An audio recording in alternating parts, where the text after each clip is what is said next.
All right, checking your market numbers. The Dow Jones is up 10. The NASDAQ is up 1. The S&P 500 rising by 1. Canadian dollar is down a little this morning. Gold, though, up $6.50 to $16.92 an ounce.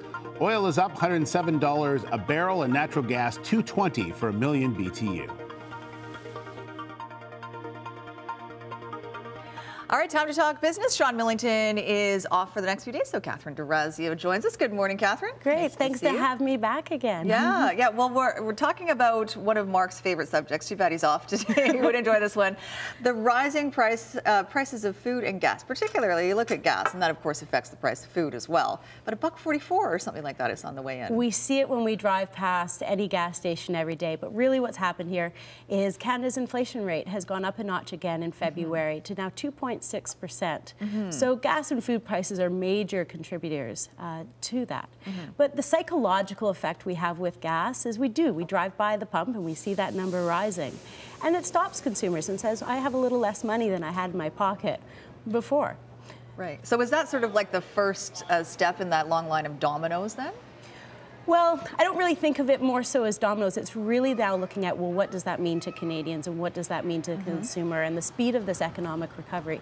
Because the inflation really affects kind of the amount of money people have to go out and spend on other things. So the food and the gas prices definitely are one of those things we can't live without.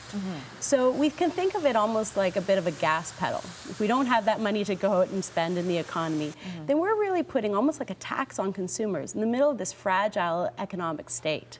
And the Bank of Canada probably took this a little bit by surprise. It was above their targets, and now they're probably going to have to go back and look at their expectations and kind of revise those going forward. Okay, so what do you expect will happen, and do you think gas prices will come down?